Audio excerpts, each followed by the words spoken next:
हुकूमत किसानों की फलाह को अव्वलीन तरजीह देते हुए अमली इक़दाम कर रही है।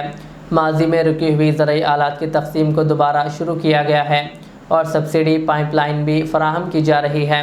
हालांकि हालिया ज़ालाबारी से मुतासरा किसानों को फौरी तौर पर मुआवजा जारी किया गया है।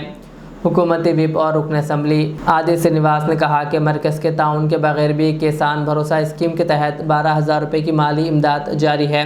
उन्होंने कहा कि जदीद टेक्नोलॉजी के जरिए किसानों को मजबूत सहारा फराहम किया जा रहा है। గత వాళ్ళ ప్రభుత్వం వచ్చిన తర్వాత వడగండ్ల వల్ల నష్టపోయేటువంటి రైతాంగానికి కానీ రైతులకు పనిముట్లు ఇచ్చేటువంటి కార్యక్రమాలన్నింటి కూడా రద్దు చేసి ఒక రైతు బంధును ప్రారంభం చేశారు. అంటే గతంలో ఈ వైద్యం సదుపాయాలకి రానప్పుడు వెనుకట మనకు ఏ రోగం వచ్చినా జిందా తిరస్మతే ఇచ్చేటువంటి సందర్భాలు ఉండే. అప్పుడు అన్ని రోగాలకు జిందా తిరస్మతి ఇచ్చేవాళ్ళు. అట్లా వీరు రైతులకు ఇచ్చేటువంటి పనిముట్లను బంద్ చేసిర్రు. వడగండ్ల వల్ల నష్టపోయి అతివృష్టి అనావృష్టి నష్టపోయినటువంటి వారికి ఇచ్చేటువంటి నష్టపరిహారం ఇవ్వకుండా ఒక రైతు బంధు ఇచ్చారు. కానీ మనం వచ్చిన తర్వాత రైతు భరోసాను 12,000 ఇచ్చడంతో పాటు ఈరోజు పనిముట్లను మళ్ళీ యథావిధిగా రైతులకు ఇచ్చే ప్రయత్నం చేస్తున్నాం. సబ్సిడీ పైప్ లైన్ ఇచ్చే ప్రయత్నం చేస్తున్నాం.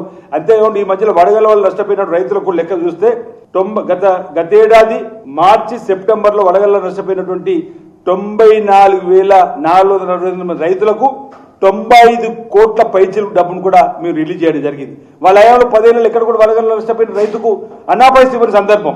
ఇటీవల మార్చిలో కూడా ఈ సంవత్సరం ఇటీవల జరిగినట్టు దానిలో కూడా 36,000 మంది రైతులకు ఇచ్చి 44 కోట్ల నష్టపరిహారం ఇవ్వాలని చెప్పిన ఒక నిర్ణయం తీసుకున్నది. అంతేకాకుండా 1,600 రైతు వేదికలలో వీడియో కాన్ఫరెన్స్ ఏర్పాటు చేస్తున్నాం. ఎప్పటికప్పుడు అధునాతన పద్ధతులు వ్యవసాయం చేసేటువంటి విధంగా పనిచేసేటువంటి కార్యక్రమంలో ఈ రైతులకు చైతన్యం చేసే కార్యక్రమం చేస్తున్న సందర్భం కూడా ఉన్నటువంటి సందర్భం చెప్తూ కేంద్రం నుంచి మాకు సహకారం లేకున్నా, కేంద్రం నుంచి సహకారం అందకున్నా రైతు ప్రయోజనాల కోసం పెద్దపీట వేస్తుంది రేవంత్ రెడ్డి గారి సర్కార్. ఇందుకోసమా మీరు ఈరోజు వరంగల్లో రైతుల కోసం సభ పెడతారని చెప్పండి. సరే, మీరు రైతు సభ పెట్టుకుంటే మీరు అనొచ్చు మా ప్రభుత్వ హయాంలో మీ రైతులకు మేలు చేయలేకపోయినాం. ఇదే వరంగల్లో రాహుల్ గాంధీ గారు వచ్చిన రేవంత్ రెడ్డి విసి ప్రెసిడెంట్గా ఉండి ఆ తర్వాత ముఖ్యమంత్రి అయితే అనేక కార్యక్రమాలు మీకు అమలు చేస్తున్నారు. అందుకు ఆ ప్రభుత్వానికి ధన్యవాదాలు చెప్పండి. మీరు చేసినటువంటి కార్యక్రమాలు 10 ఏళ్ళలో రైతుల గురించి మేము పట్టించుకోవడం మండించాలని చెప్తే ప్రజలు కనీసం మేము గుర్తిస్తారు. ఇప్పటికీ 2 ఏళ్ల 5 మాసాలు అయి ప్రభుత్వం పడిపోయినా పోస్ట్ మార్టం చేసుకుంటలేదు. ఇంకా ఈ అహంకారంతో మళ్ళీ అధికారులకు వస్తున్నారు. అదే యావదప్ప వాళ్ళ మాటలు ఎక్కడ కూడా ప్రజలు కష్టాలు ఉంటే కనిపించాలని ఆలోచన లేదు. 2 సంవత్సరాల 5 మాసాలలో జరిగినటువంటి 8 శాసనసభ సమావేశం జరిగితే ప్రతిపక్ష నేతగా ఉన్నటువంటి ప్రతిపక్ష హోదాలో ఉన్నటువంటి కేసీఆర్ గారిని మీ అనేక మంది రమ్మన్నాం.